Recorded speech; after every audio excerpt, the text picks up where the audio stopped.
here in Namlonge, Buso. I currently even have a baby that is 1 year old. Sometimes we bring her in here and she looks at us picking eggs. You hold a tray for her, she picks and puts. So I'm training her to be a farmer. I'm not going to inculcate that dream, or let me say force it on her to be a farmer, but I'm going to train her to have the knowledge in farming, in poultry, so that in case she goes out there, grows, becomes a doctor or anything else, she will have another skill besides that. So for purposes of improving our livelihood and our welfare, I'll have to train her and the rest of the family. I deal in poultry and goat rearing. We have different types of goats like Boers and Savannas and Movende. We are currently majoring in poultry and concentrating on poultry. The birds I have are called Issa Brown. This is Issa Brown. Most of them we import them from Belgium. We import them and receive them when they are just a day old and have them in the brooder. Which brooder we prepare it for a week, at least a week before. Disinfect it, make sure that the environment is just safe for the birds that are coming by putting husks. They don't need to go directly on the ground. The husks also help on generating more warmth.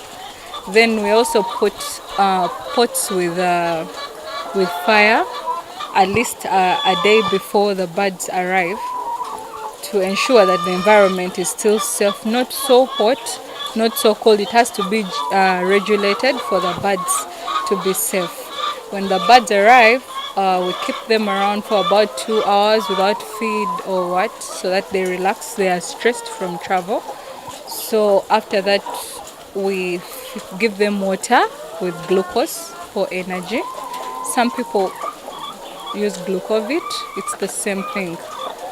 Then later on, we start giving them, we feed them food, like feed. We use starter pellet. And when I say starter pellet, I hope you understand they are small in size and just okay for the birds day one old. Farming has been a dream, a personal dream, and something I loved, something we love. So we decided to implement it.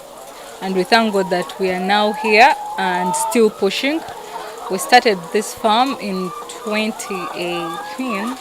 That's about 5 years now. Started with about 1,000 birds.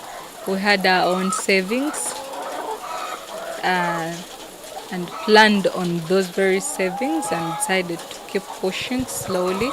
So as the years went by, we kept growing from 1,000 to 2,000 birds to 3,000. There was a time before COVID, we had about 6,000 birds. That is an addition of here and the ones in Zirowe, but 1 year back, we offlaid the ones in Zirowe and remained with these. So currently we have 3,000 birds that are laying, but we also just brought in more birds. That's about 1,000 birds. They are still in the brooder, so we're still pushing on with business. From these birds, we currently these are 2 different batches. We normally bring in batches of about 1,100, 1,120 something. So these are 2 different batches. One is older than the other. The old batch is currently, the production of the old batch is currently about 70%, and that means we get about 36 trays per day from them. Then the production of the other newer birds is still in 90s, so we still expect a lot from them, and we get about 60 trays from them per day. So that is our production per day. The market generally is from the village. The villagers are the different towns around us. even up to Kampala. We supply up to even Makere, Mengo Senior Secondary School, some schools here in Ubuntu. Yes, some farmers in Boambo. So because we reduced on our birds, we also had to inform our customers that we can't supply them as much as they want. So we had to put some of them off, but at least with communication, and we told them we shall be back in business after some time. And they are very aware, we are in touch with them. So we remained with a few that we are supplying. That's why I'm mentioning specific areas. Ensure that you're very good at planning your feeding rates, and that means also planning your finances. And then also ensure to be very, very, very observant when it comes to these birds, and you have to ensure that you observe your hygiene a lot. So we make sure that we provide water. Generally, taking care of those birds, you need to ensure that you look at the feed, and the feed includes water. It includes the different things like maize bran, broken, and the different ingredients that you can use to mix up those to make sure that the birds gain enough weight that is needed. You need to observe that they don't get affected with diseases like coccidiosis and all that, because that can also affect your expectations from the birds. So we disinfect them, we feed them. If you've taken good care of them, you expect you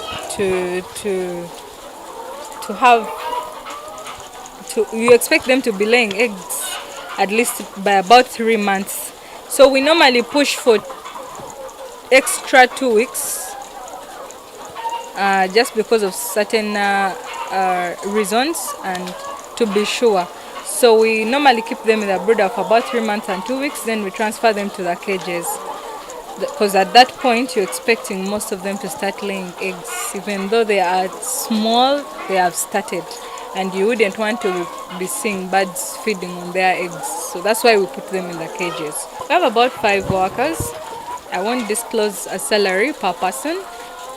If I'm to estimate, generally I spend about 1.2. Accommodation, they are also okay, we take care of medical fees. We registered them under Namlonge Medical Center, so medical fees, it's on us. Feeding is on us. Accommodation is on us. Basic needs, things to do with soap, what, it's on us. Our waste majorly here is the chicken droppings, kalimbwe. We have somewhere we drop them or deposit, because we use them for 2 to 3 reasons. The first reason is we use it for biogas, considering the expenses of charcoal lately that and all that. Anyone that can have access to this and you can afford to have your biogas plant, do it. So we use it for biogas, and it has been of good use to us. Then we also sell kalimbe.